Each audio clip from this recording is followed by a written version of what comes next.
and sit down. Hey, I'm my people today. Hey, I'm Chris. And I'm Corey. And this is Philly.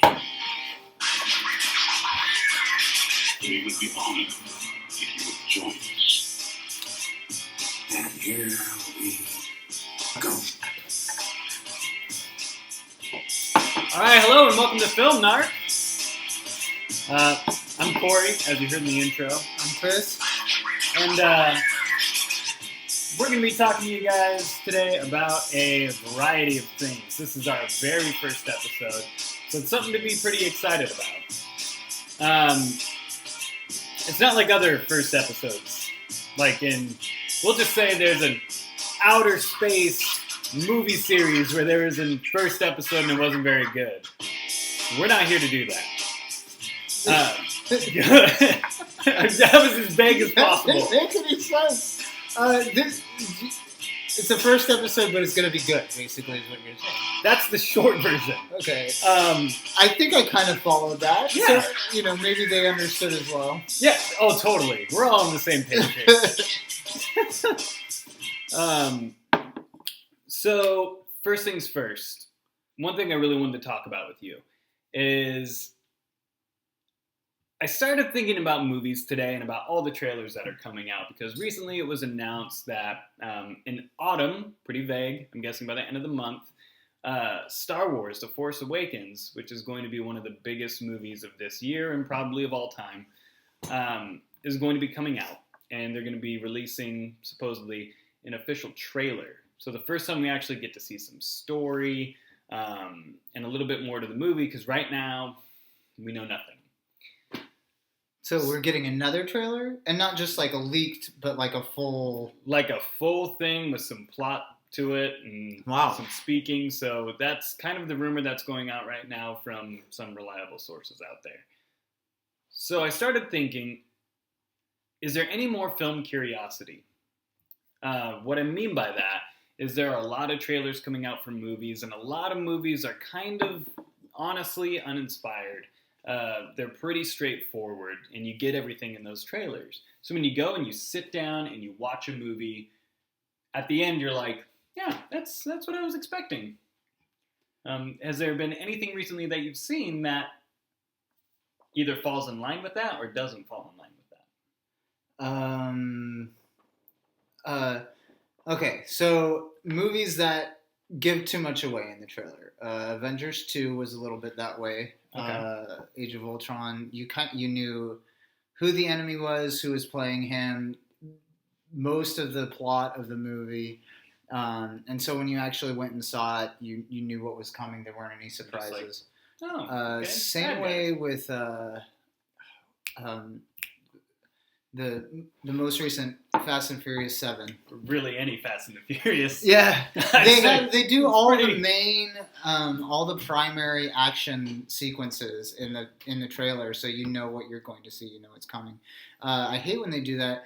It's like upsetting in action movies, because there's no, you're not surprised by anything. Yeah. But the thing that bothers me the most is when they do it with comedies, and I really saw that with like Dumb and Dumber 2, where that was a movie that I was actually pretty excited to see just because it's Dumb and Dumber, and I feel like they didn't do a very good job with it, and that trailer had like all the funniest parts in it, which I feel like that's really common. All the funny parts are in the trailer, so you go and see this comedy expecting the whole movie to be funny and realize that you already saw everything that's going to make you laugh in the movie. Yeah. So, I'd say that there is hope out there because there have been a couple movies that I've seen that I totally thought was going one direction and then it was either deeper or it switched it up on me. John Wick with Keanu Reeves. We saw that movie together. Yeah. Once you went into that hotel and they really established the underground system of assassins that they have there, that was crazy. That was a lot more depth. The than what I gold thought was going to coins, be. the hotel. I really like the guy from Fringe who plays like the host of the hotel. He kind of sucked you into the whole world as well, and I really liked that. That was kind of that was something that you had no idea that was in the movie, and actually one of the more like compelling things about the plot. And something that makes me really excited to see the sequel, because they're making a sequel, which is good. Thank goodness. One of the rare sequels that I'm actually looking forward to. Yeah. It doesn't feel like they're making a sequel to just make a sequel. Right. I mean, the movie had an ending. Part of that is because it's a recent movie, and it was an original movie, and a lot of the sequels are like reboots or remakes of older movies, or like sequels to movies that have been out. Like they did Anchorman 2 recently, and that movie was there was like 10 years between the first one and the second one, so that helps too. So it's a recent movie, and it's like, oh, they're doing a sequel now because it has called for a sequel, because the first one was really good and better than people expected, and it did better than people expected. So yeah, and it doesn't fall into that trap that I think Anchorman 2 and I'd say Dumb and Dumber 2 falls into, with all that space and time. I mean, you wind up coming up with an original comedy, an original concept for both of those movies, which were basically landmark comedies. Yeah. If you would have taken those sequels and released them maybe a year after those first ones came out, probably would be getting a lot better reception. Yeah. And not so much like, we really got to follow the same footprints that the other movie did just to make sure people feel like it's staying tuned to it. Part of that is that there's a huge cult following with those movies, and they built a legacy. They had no idea how big they were going to become, Yeah. and it got to the point where they were like, "Oh, well, we have to do a sequel." And that was the same with both of those movies. Far more with Dumb and Dumber, because there was a lot more time in between. Yeah. And Dumb and Dumber was, I think, a bigger movie, a little bit. Just there's like a classicness, and part of that is that's what makes it so difficult to remake movies like that. Is at this point they're almost sacred. And so you try and remake those, but that's a whole nother topic altogether. One of the movies that really surprised me this year, where I really didn't know what I was getting into, didn't know what I was seeing, that I thought was really good, was Me, Earl, and the Dying Girl. I hadn't even seen a trailer for it. I hadn't heard of the movie. It didn't have a lot of publicity. It didn't have a lot of commercials or airtime that I know of. Yeah, maybe we were just like dark to that, because I didn't even really see a whole lot about it. I heard just kind of secondhand. I didn't even know it existed until it was in theaters, and then my friend was like, "Hey, I heard this is good," and it was really good. It was one of the better movies this year, and it totally took me by surprise. I didn't see it coming. So the title didn't ruin it for you. No. You're like, oh, there's a guy named Earl. Which is funny because they kind of give it away. But when you see the movie, there's a lot of just genuine, like, heartfelt, like, storyline and acting that they did and it just has this attitude in the movie, this kind of feel, this spirit to it that you couldn't expect. Another movie that I was thinking about is Inside Out. I feel like you knew what you were getting into with the previews, but they didn't show that much of the movie, and a lot of the more clever things they held back. So they did kind of a good job. Sort of like, I feel like a lot of Christopher Nolan movies do a good job keeping just enough mystery. So you see enough to get you really intrigued, like with Inception. But then when you actually go and see the movie, there's so much more. So I think some people are still doing previews right, but I think it's a good point that a lot of time we know what we're getting into, and they give too much away, and it kind of ruins it. Yeah. Do you have any specific movies where they really showed too much in the trailer? Space Jam. Because watching it, I was like, well, this is just a bunch of jams in space. Like, it's in the title. So that was in the title. It's kind of like Return of the King. The King returns. That's everything that happens. Yeah, just turn it off. It's in the title. Space Jam. That was really funny. I was thinking that's what I'm not looking forward to. Macbeth. In Castaway, they show that he gets off the island in the trailer. Yeah. Which was ridiculous, because if they didn't show that, it would have been a lot more interesting. I think they showed a little bit too much in a similar vein in Captain Phillips with that trailer, because you knew, like, Titanic. How cool would that movie was totally ruined for me. Spoiler: the ship sinks. Spoiler alert. One of the what was it? It would have been really cool in Captain Phillips if you didn't know that, like, the ship was going to get invaded by pirates. Like, like they could have played it that way, and I feel like they should do that more often. Well, how many tickets do you think would actually sell for that movie? Is just him behind, like, just like, Dude, it's Tom Hanks. and it's like Captain Phillips. It's Tom Hanks. That's it. If I know that Tom Hanks is going to be in a movie, I'm going to see that movie. I don't like, even if I suspect it has no storyline at all. I mean, look at some of the movies that he, like Philadelphia or what was it, Terminal. Yeah. Like a lot of Tom Hanks movies are really good, and they're about practically nothing. Yeah. Like Philadelphia is about like a lawyer who has AIDS and is gay. But, like, that doesn't sound like a movie you'd want to see, and it's really good. Yeah. And then... And Terminal was basically the same movie as that, so. Well, the Terminal is just some guy in an airport. Like, when you From think some about unknown the country. actual movie, it's like, I'm not interested in that at all. But it's good because it's Tom Hanks. Yeah. That's true. Like, if you pitch someone the idea of Terminal, have you seen Terminal? No. Oh, it's really good. It's with Tom Hanks. What happens? Well, it's about a guy in an airport. Well, yeah, but what does he do? That's it. He's just That's in the airport. Really good. Yeah. Trust me. I don't understand.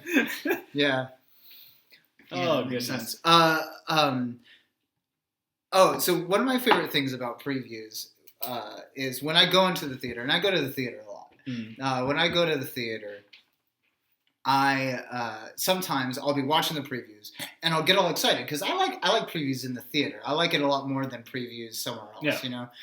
But sometimes I totally forget what movie I'm watching, so I'll be watching the previews like, oh yeah, that looks good, you know, doing my thumbs up, thumbs, you know, down routine, watching all the previews, and then I'll totally forget what movie I'm there to watch. Yeah. And then the feature presentation, I'll get this like whole new like excitement, like, oh yeah, I'm excited to see that. Like, I just paid money for like this. I That get all excited about all these previews, and Yeah. I forget that I'm actually there to see a movie that I'm really excited to see. Yeah, you and know? it's universal, right? That during the previews you do the whole. I hope so. I've seen Thumbs more up? people do it. Yeah. Yeah. No, yeah. And I like it when There's they do. always that. Yeah. And, yeah. I mean, if you go with a group of friends, you have to be like, You have to give okay, thumbs where up, are we thumbs at down. before Yeah. we get the feature presentation started? Let me just make sure we're on the same wavelength Right. of movies, Yeah. so I don't yell at you after this one.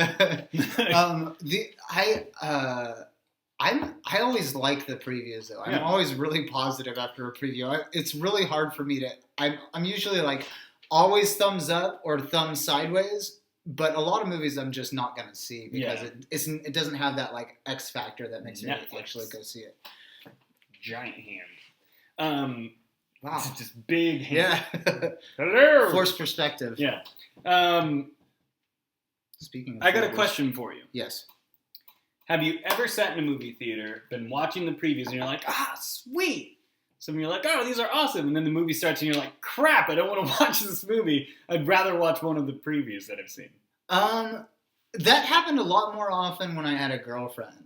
And so she pulls me to the movies to see a movie that I don't want to see. Oh, okay. And then I see all these like previews where it's like, oh, you know, that movie, and I get kind of excited, you know, and then I remember, oh yeah, we're watching Flicka or something, you know. It's just like the worst movie you could imagine, like no guy wants to see. Yeah. I think Flicka specifically, that was an actual story, and I honestly think she took me to that just to like test my love for her. Oh. She was like, if he loves me, he'll see Relationship this test. stupid movie Yeah. with me. Let's see how much he likes me. I don't think she even wanted to watch it. Oh, man. During that movie, I wonder if anyone's ever pulled this. Feel free to let us know in Facebook or anything like that if you've ever pulled this. I feel like no one has. But during the movie that you don't want to see with the girl, you're like, oh man, something I ate. I just feel really sick. Just wait here. I'm going to go to the bathroom. And you go and buy a ticket to another Or movie just go to a that you want different to movie, see yeah. and just go to another one. Oh man. And then like come back towards the end of the other movie and be like, oh man, what I miss. Flicka's a horse. Well, if you did that, the only way that would work is if the movie you were seeing with your girlfriend that you didn't want to see was really long, and the movie that you Was really snuck short. in, yeah. Because you'd have to be there for the beginning of the movie, and you'd have to be there for the end of the Or movie. you could find some other just garbage movie that she wants to see and then finish the second half of the movie you wanted to see. Oh, that's true. Yeah, just do it in halves. Do it in halves. But I feel like you couldn't really, if you did that, there'd be no way of like actually convincing her that you didn't see another, like, you know, I feel like that wouldn't be believable. I mean, you could maybe be like, man, I got bowel issues, and just pretend that you spent the whole time in the bathroom, but that's even if you're really sick, like 45 minutes to an hour in the bathroom is like a really long time. Yeah, you think like at the most halfway through the movie, she'd be like, I really feel like I should check on him. Yeah, like you'd probably be getting like a bunch of phone calls. He might be dead. Yeah. Like, okay, well, speaking of theaters and trailers and all that kind of stuff, a lot of reports have kind of come out saying that people going to the theaters is way less. So they're kind of dying out. So we see these reports of like the box offices being really huge, but as we know, I'm sure you guys know, they are charging a huge amount for movie tickets. So that kind of like, but less people are actually going. Yeah. And yeah, why is that, do you think? Do you think it has to do with the price of the ticket? Or? I honestly feel like it has to do with the price of the ticket as part of it. I mean, with technology nowadays, you can buy a 400-inch screen TV or projector. And the quality is often kind of better on those screens. Yeah. And we have personal, like, home-owned projectors now. Also, it's so easy to rent movies. Yeah. You just sit at home and order it on your Comcast or your Netflix What's it? Or on Amazon. You just download movies. And so it's so easy to do that. So it's really easy to see movies at home. And the home viewing process is actually really good because the screens are huge and HD. Well, you can see movie theaters trying to make up the difference. I mean, with the resurgence of 3D and having to go out there and see movies that are just flashing at your face. See, a lot of people don't like 3D. I really do. I think 3D. It depends on the movie. Like, well, I wouldn't see Flicka in 3D. Well, I wouldn't see a lot of movies in 3D, but some people just don't like 3D in general. Yeah, that's true. I like 3D, but yeah, they do it way too much. It's overused. Every movie comes out in 3D and standard, and there's just most movies don't. And it costs a lot more. Right, and most movies don't justify viewing in 3D. Yeah. It's like there's no reason to see. Almost any cartoon isn't worth seeing in 3D. Yeah. It's funny, Avatar, which is one of the first movies that really did 3D. That was incredible. Was really good in 3D. Yeah. Was totally really justified. Immersive. And some of the more space movies that they've been coming out with are good in 3D, and it deserves to be in 3D. But most movies generally, I'm really excited to see The Walk, and The Walk is like to be really good. I've heard see it in IMAX or don't see it at all. I've heard it's way better 3D because of just the nature of the film.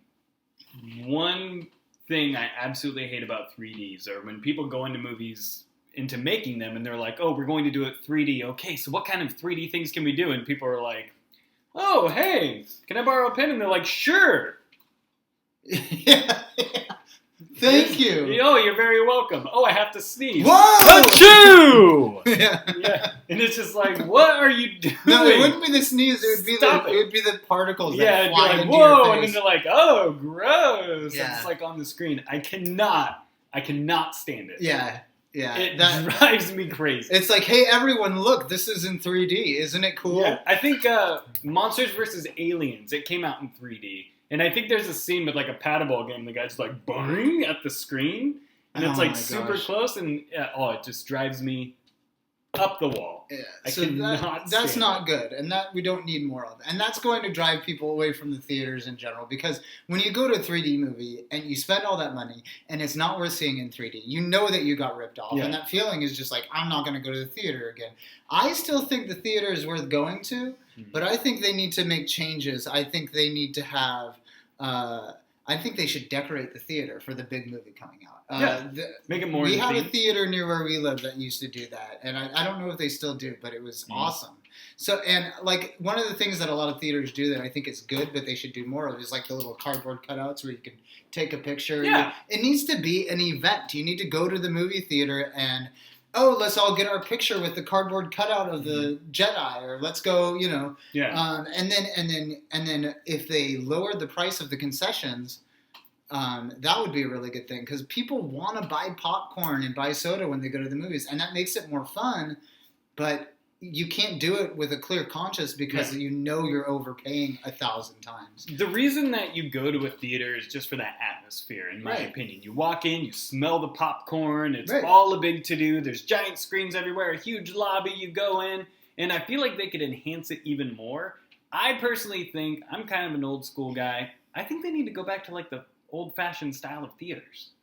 Like you got those big like cone lights like going up, a lot of gold, lots of like so little really bulbs around. decadent. Yeah. More like velvet chairs rather than like canvas like lean back. But Yeah, just have it really vintage inspired. Like I always go back to thinking of velvet like ropes.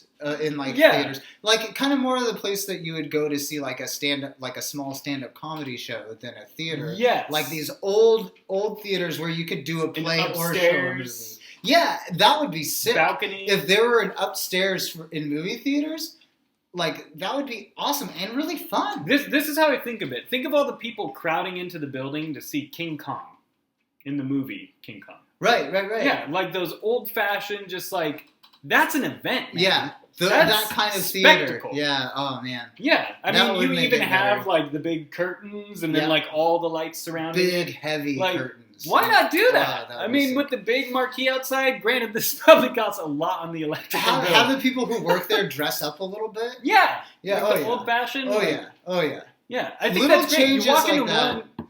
Would make it really cool. You walk into a mall that has like a movie theater, and you're like, this feels a little like, it's like I'm just paying. you go to a dollar $20 store and you're for- like, oh, let's get some like pink and blue swirlies and circles, and we'll Yeah. just put them on the wall. That'll look good. All right, what do those mean? I don't care. It just decorates it. $10.50 for something that you could watch online for free. That's kind of the world we live in now, Yeah. and that's what makes it difficult. So you do need, they need to pump it up a little bit. Go ahead. I think 3D is a step in the right direction, but they're abusing it.